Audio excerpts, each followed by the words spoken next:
Мы уже немного поговорили о НЭПе и о том, что новая экономическая политика появилась в результате политического кризиса, то есть она в каком-то смысле не могла не появиться. Но на самом деле НЭП и закончился тоже в результате кризиса, даже, пожалуй, двух кризисов, поэтому он и не мог не закончиться, при условии, если партия сохраняет курс на ускоренную индустриализацию. И, как всегда, нам важен контекст, а контекст заключается в том, что наступает 25-26 год, у нас ходят НЭПманы, у нас восстанавливается достаточно бодро дореволюционное производство, дореволюционные объемы производства, но оно восстанавливается бодро, потому что, чтобы его восстановить, надо просто заново запустить остановленные заводы. И мы приходим в 26-м, максимум 27-м годах к необходимости новых инвестиций, потому что то, что можно было просто запустить, то, что сохранилось с дореволюционных времен, уже как-то запущено и уже как-то работает. А новые инвестиции — это сложно, потому что после того, как большевики отказались от выплаты царских долгов, в долг нам никто давать не хочет.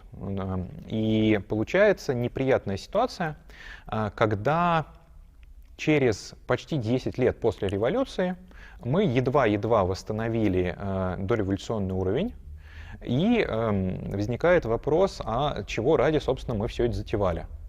И, как мы помним, первоначально считалось, что капитализм уже перезрел, и он ограничивает развитие производительных сил, поэтому достаточно убрать эти завалы, и развитие уже пойдет быстрее.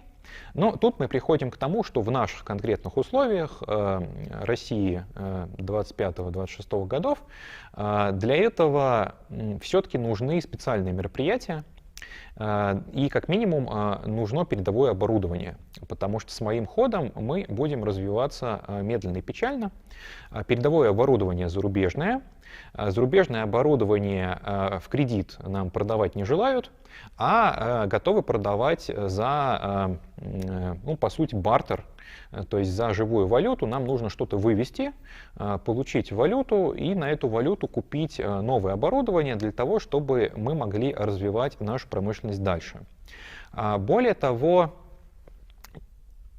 нам надо это делать достаточно быстро, потому что если мы развиваемся тем же темпом, что и капиталистические страны, то опять-таки непонятно, зачем это все было затевать. Кроме того, после гражданской войны, в принципе, у всех в партии не было особых иллюзий, что этот мир, он не очень прочный. И 27-й год — это еще так называемая военная тревога, когда, значит, англичане высылают наших дипломатов, там громят советское посольство, и начинаются разговоры о том, что война ближе, чем кажется. А помимо всего прочего, 20-30-е годы — это время очень бурного развития техники, в том числе военной техники. И мы понимаем, что в будущей войне воевать теми средствами, которыми мы выиграли гражданскую войну, это обречь себя на поражение. А это не просто разговор о том, что нам нужно там больше винтовок делать. А у нас, допустим, появляется авиация, которая в Первую мировую была такой, ну, разведочной скорее, а теперь это уже такая полноценный род войск. У нас появляются танковые войска, которые опять-таки в Первую мировую скорее пугали, а теперь мы понимаем, что это будут вот такие ударные клинья, то, что потом очень хорошо продемонстрирует Генрих Гудериан. И этого ничего у нас нету. И вот в конце 20-х, даже не в конце, а в середине 20-х, индустриализация становится одним из лозунгов партии, который все понимают как необходимость. Необходимость и политическую, потому что нужно отвечать, чего ради мы все это затеяли, и необходимость военную, потому что впереди начинает маячить Вторая мировая война. Заканчивается восстановительный период, нам нужны совершенно другие средства для того, чтобы строить заводы, потому что одно дело, когда у тебя уже все построено, и надо просто как бы там немножко починить завалы, разгрести, завести сырье и вперед. А другое дело, когда тебе нужны новые производства, причем еще передовые. И поначалу никто не собирался сворачивать НЭП, потому что всем нравились вот эти восстановительные темпы, нравилась идея смычки с крестьянством, нравилась идея кооперации, что мы через кооперацию цивилизуем крестьян и потихонечку их подключаем к крупной государственной промышленности. По-моему, на 2024 год было где-то 9 миллионов крестьянских хозяйств охвачено кооперацией, при том, что общая численность населения была больше 100 миллионов, даже если это хозяйство, то есть надо умножать там на коэффициент семейственности, все равно это где-то там 12% населения, где-то так. То есть если ждать, пока вот как бы все будут охвачены кооперацией, то это еще довольно много лет. Но 2025 год — это меры ослабление недоверия к кулакам. Это меры, когда предусматриваются широкие кредиты на развитие крестьянских хозяйств, на закупку тракторов и другой сельскохозяйственной техники. Говорится о том, что как бы мы совершенно не против таких крепких крестьян, которые ведут хозяйство. Пожалуйста, значит, ничего не бойтесь, развивайтесь. Мы даже не против наемного труда в сельском хозяйстве. И мы даже готовы идти на имущественное расслоение в деревне, которое, разумеется, идет, потому что у нас был период, вот, когда переделили землю и более-менее всех уравняли. Но с началом НЭПа снова начинается разделение и в городе, и в деревне на богатых и бедных. И 25-й год весной звучат такие успокаивающие лозунги о том, что как бы мы считаем, что на данном этапе это все нормально, потому что вы развиваетесь, позволяете развиваться нам, и вот давайте дружно это делать.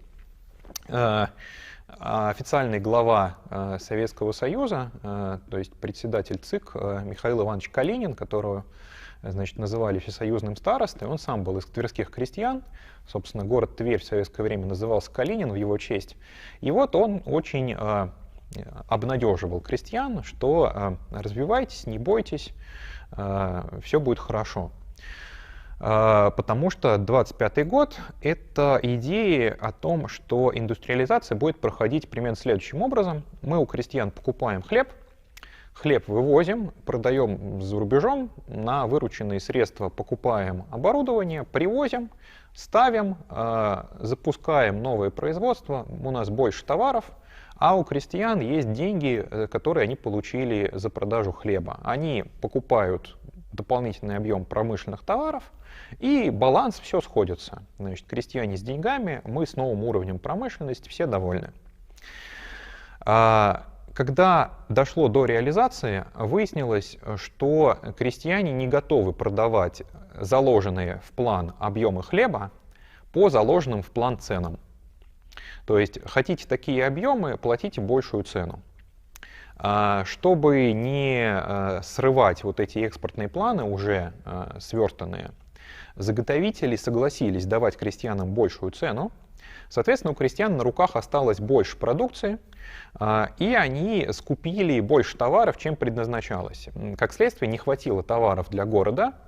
Ну, в городах пошли волнения опять, потому что мы все время говорим о довольно низком уровне обеспеченности, поэтому, когда мы говорим «не хватило товаров», это значит, что совсем мало. 26-й год ушел на урегулирование. В 26-м году пришлось снизить планы развития промышленности, соответственно, снизить темпы, для того, чтобы выровнять эти дисбалансы.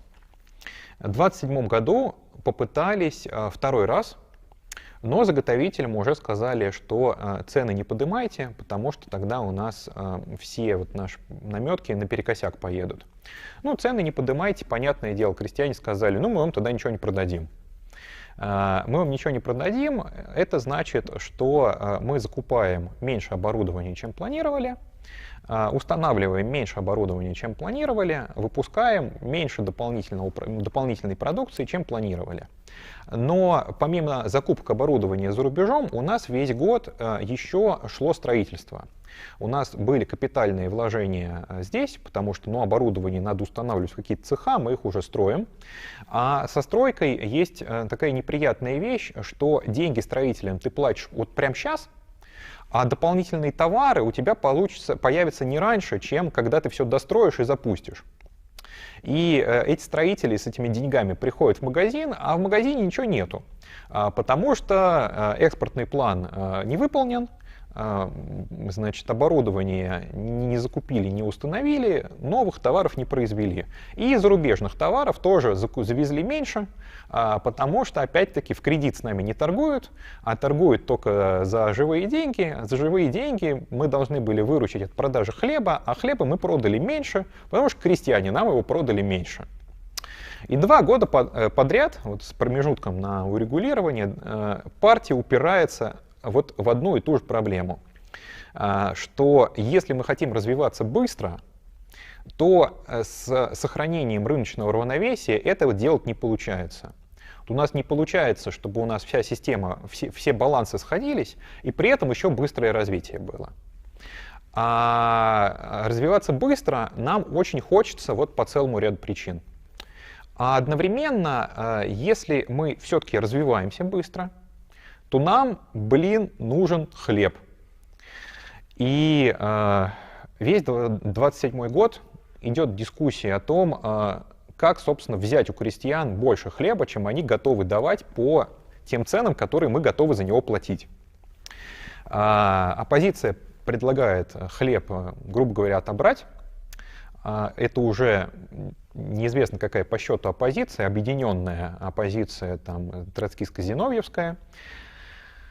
В конце 1927 года ее в очередной раз клеймят, говорят, что нет, вы предлагаете порвать смычку с крестьянством, мы на это не пойдем.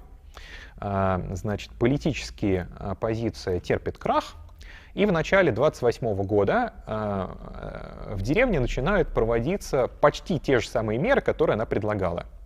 То есть мы с вами не согласны, не потому что у нас есть альтернативная идея, а потому что вы нам не нравитесь.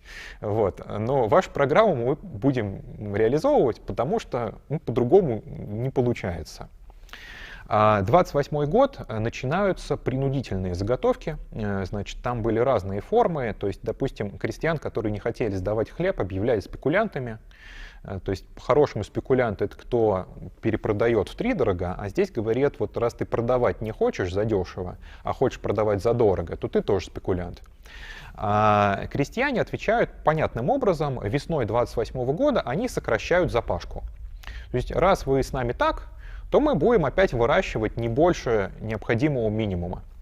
Возникает призрак повторения ситуации военного коммунизма, когда, значит, никакого развития сельского хозяйства нету, потому что заинтересованности в этом нету. И вот здесь партия оказывается на распутье. То есть надо или делать шаг вперед и как-то вот уже решать эту проблему, или откатываться назад и признавать, что есть некий потолок темпов роста, выше которого прыгнуть не получается при сохранении нэповской модели экономики.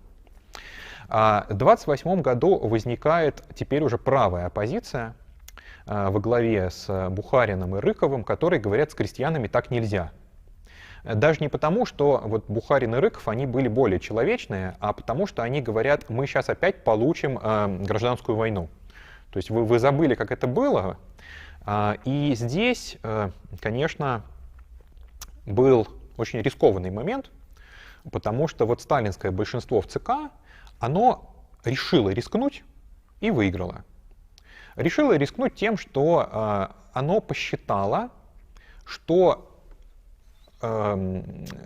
станет возможным надавить на крестьян так, чтобы взять у них нужный объем зерновых, но при этом не допустить полномасштабного восстания.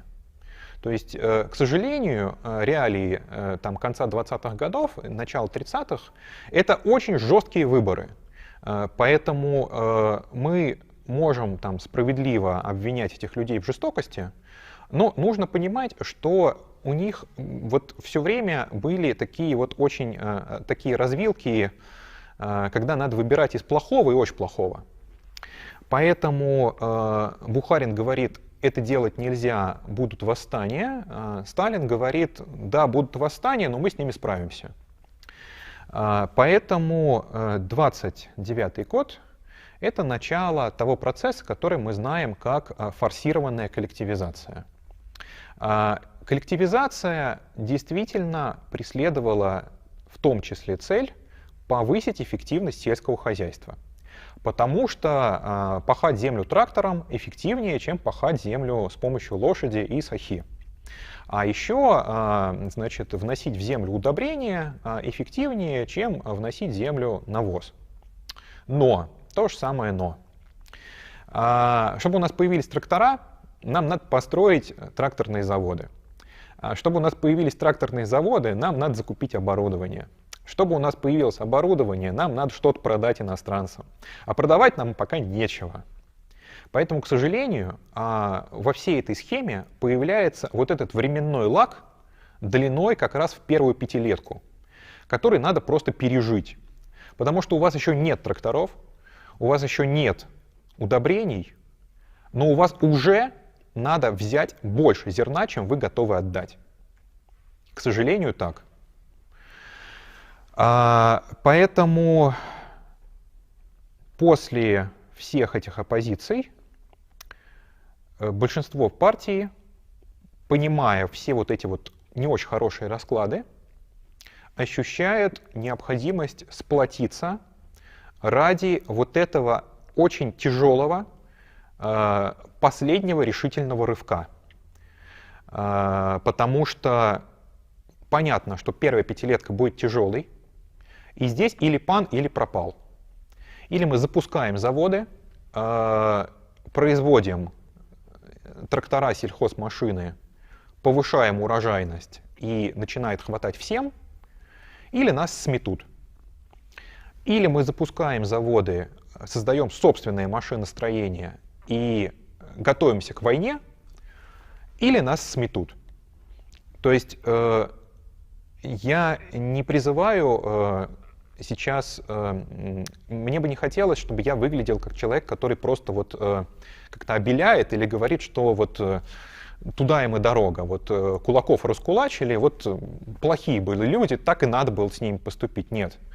Но я считаю честным понимать вот те очень жесткие вилки, те очень жесткие выборы, в которых в то время оказалось наше руководство и наша страна в целом. Поэтому, возвращаясь опять на уровень художественного осмысления, на уровень культурного осмысления, сворачивание НЭПа и начало первой пятилетки — это вот опять момент, когда к деятелям культуры пришли с таким вот даже не требованием, а такой вот очень важной просьбой, что чем лучше вы объясните необходимость этих мер, тем выше вероятность их успеха. Да, действительно, с самого начала первая пятилетка задумывалась как такой своеобразный займ у народа. Но опять я должен сказать, что здесь большевики вели себя честно в том смысле, что уже во вторую пятилетку, в планы второй пятилетки, было заложено опережающее развитие товаров народного потребления. То есть первая пятилетка мы развиваем тяжелую промышленность, строим заводы, а вторая пятилетка мы благодаря новым заводам увеличиваем производство, ну, собственно, благ, которые улучшают жизнь. То есть вот потерпите, а потом вам зачтется. И вот этот рывок, его нужно было осмыслить, его нужно было пропагандировать не просто как такие партийные заклинания, а потому что чем больше будет людей, которые проникнутся важностью момента и будут искренне работать каждый на своем месте, чтобы выполнить план первой пятилетки, тем выше вероятность успеха. А успех в нашем случае — это ни много ни мало выживание страны.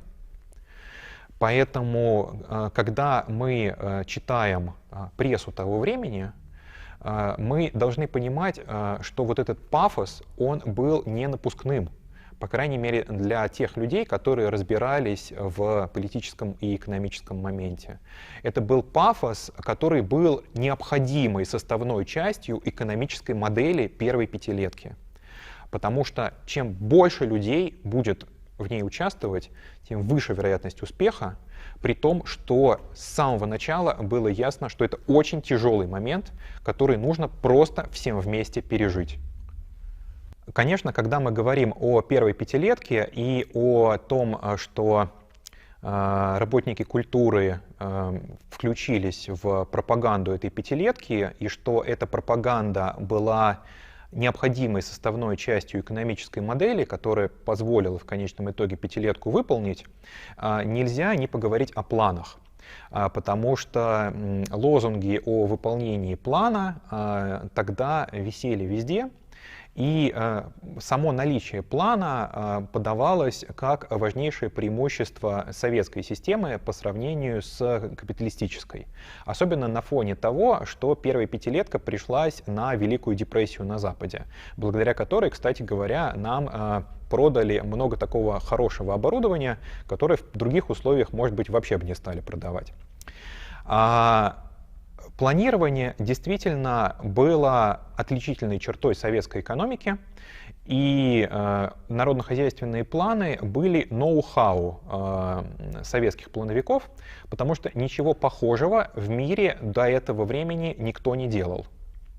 И начинать рассказ о планах, конечно, нужно с плана Гойл-Ро, потому что, когда мы говорили о военном коммунизме, мы говорили о производственных программах, и там, конечно, тоже были планы производства, но это были планы производства отдельных отраслей, которые во многом базировались на наличных ресурсах. Ну, то есть вот есть ресурсы, есть понимание, сколько из них можно сделать продукции, вот и план.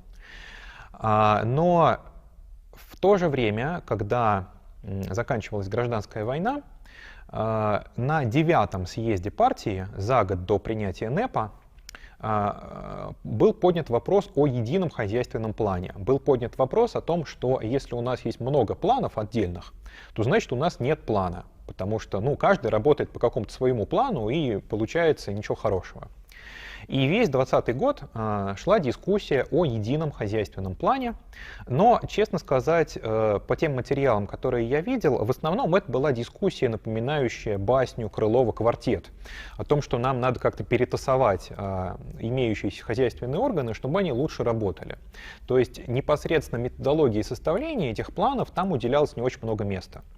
Но в тот же самый 2020 год, параллельно с этой дискуссией, Глебу Максимилиановичу Кржижановскому, старому товарищу Ленина, который запечатлен с ним еще на знаменитой фотографии основателей Союза борьбы за освобождение рабочего класса, который в Петербурге собрался еще до образования Российской социал-демократической партии, человеку, который вместе с Лениным начинал революционную борьбу, который вместе с Лениным сидел в ссылке в Сибири, который был доверенным лицом Ленина, начинал делать «Искру», ту самую газету, которой Ленин объединил кружки в революционную партию.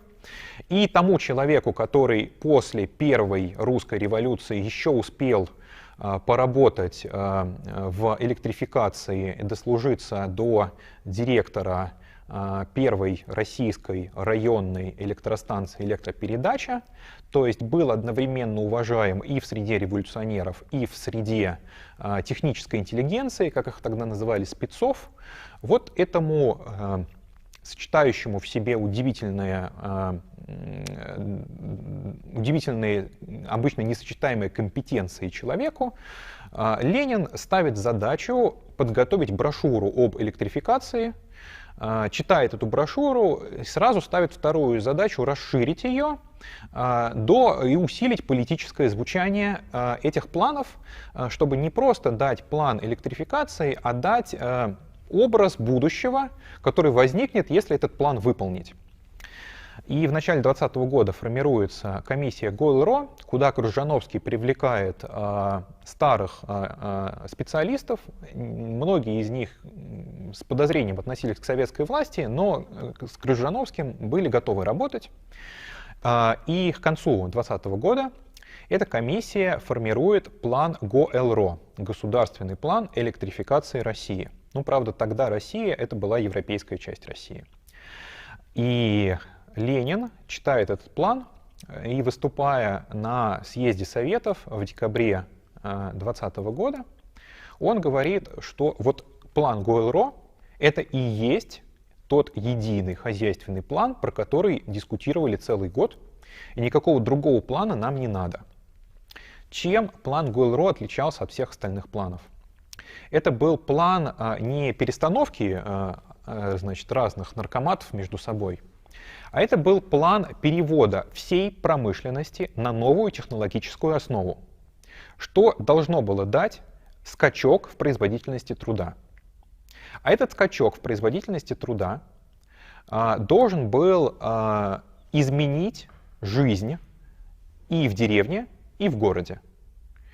Более того, созданием новых отраслей промышленности мы развивали основу большевистской диктатуры, рабочий класс, потому что к концу военного коммунизма численность рабочего класса довольно-таки сильно упала. И план Гойл-Ро намечал преобразования в быту, которые, собственно, приближали нас к вот тому образу социализма, ради которого все и затевалось. То есть важнейшей отличительной особенностью плана Гойл-Ро было то, что это не был чисто технический план, что вот мы электростанции построим, а это был план, как мы изменим общество путем перевода всей промышленности на новую техническую базу. Это был план социальных преобразований, который давал перспективу, который давал некий образ будущего. Поэтому Ленин как раз и требовал от Кружановского создать яркую программу, которая бы увлекла массу сознательных рабочих и крестьян на 5-10 лет вперед понятным образом, ради которого можно трудиться и делать это с энтузиазмом. То есть вот дайте нам образ будущего, покажите нам, ради чего это все. И комиссия Гойл-Ро в целом эту задачу выполнила.